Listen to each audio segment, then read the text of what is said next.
Easy. Now I'm going to make a prediction. I'm guessing some of you watching this were caught up in last week's mass power cut, where big swathes of the country were sent into blackout. You may have been one of the lucky ones where you were just at home and you lost the power at home, but you may have been a little bit more unlucky than that, and you may have been one of these people that were caught on the train where everything suddenly stopped and the train went into blackout.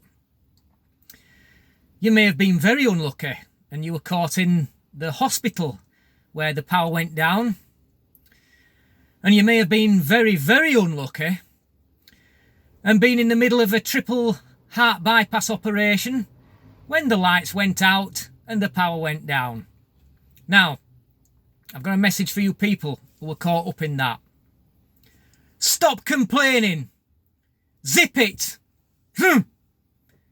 Accept your fate. Get down on your knees and pray to the gods of Extinction Rebellion. Because you've just been given a taste of what life will be like when the electricity supply is interrupted. Now, our lives over the past 50 years roundabout, or possibly a little more, have built up around this thing that we call electricity. And of course electricity has to be generated. Now, if you're watching this video and you've got children, how many of you suspect that your children believe that electricity is something that is just there? It exists in the walls of your house because of course we all plug our plugs into the walls, we flick the switch and there's electricity. Do they really know that it has to be generated and how it has to be generated? You see, unfortunately, when we build our lives up around one thing, you take that thing away and everything as we know it ceases to exist. Of course, the methods now of generating electricity have become a lot better and a lot more focused on green ways of doing it. We have sun, wind, tide, hydroelectric and all that kind of thing. And it's all good, but unfortunately it's not enough. We have a growing population and a growing reliance on electricity, electric appliances, everything electric. Without electricity we can't do anything at all. You get home, as it would be before, you could boil your kettle on a fire, you could cook on a fire, you could even heat your house up with a fire. But now we can't, because now we have smokeless zones where we can't use coal fires in our houses. We have all sorts of means now where we're reliant on electricity, and the old ways of eating your tea by candlelight are gone. The inconvenience that was caused years and years ago by a power cut will be nothing compared to what it is now. But unfortunately now, when you've finished watching this, is to analyse a day in your life and just see where and when you use electricity. You will probably be out of bed in the morning for a matter of minutes before you will need electricity, and you will need it all through your day. When you go to work, when you're at home, everything will be reliant on electricity. I can't even get through the door of the place I work without electricity. When I get home, the boiler won't work without electricity. See, back in the day when we used to have coal fires, it wasn't a problem, at least we could stay warm, but not now, because all boilers run on electricity. When the power goes, the boiler goes, and life as we know it ceases to exist.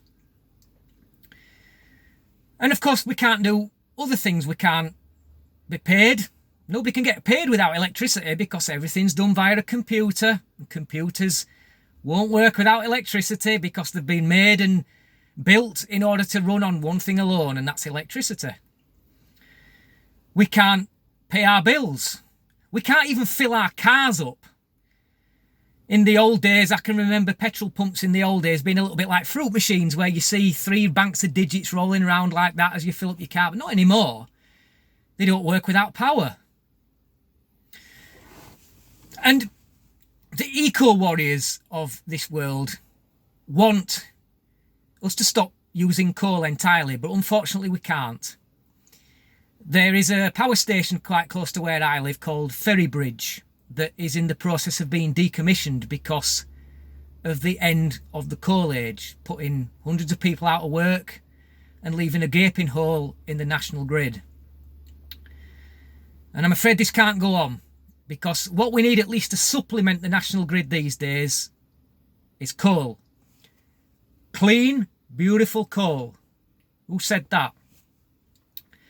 We need to put coal miners back to work. We are sitting on hundreds of years worth of coal right beneath our feet. We are also sitting on shale gas. We need to get fracking, people. And we need to tell all these idiots that protest about fracking to frack off, because it's a relatively clean source of energy. And it looks like now that fracking isn't even going to get off the ground in the town of Kirby Misperton in East Yorkshire. And it's all down to these eco-warriors and the likes of Extinction Rebellion and Empress Thunberg. So, what do we do from now on then when the power goes out? What are our lives going to look like? We will be literally like fish out of water. And that is our own fault in a way for being reliant on electricity. Our lives turn with it every day. We can't even use our phones. We can't communicate. A lot of household phones, even landlines, are plugged in. Everything is plugged in. So you've had a taste, guys. If you were mixed up in all that, you've had a taste of what life is like if Extinction Rebellion and their lot get their way. I just hope you enjoyed it. I was one of the lucky ones that it didn't affect me, but I know Yorkshire was affected in some ways. So, thinking caps on time. We need to work out where we use electricity, take a look around your lives, work out where and when you use it. And we need to try and work out alternative methods should this happen again. Because as the grid gets drained of supply, and of course the video I made just a short while ago about electric cars is going to be a massive drain on the grid. When the electricity runs low, what are we going to do? What are we all going to do? What are we really going to do? We're in trouble. Big, big trouble. Thank you for watching. Until next time. You thought I was going to say easy. Nope. Until next time. Lights out.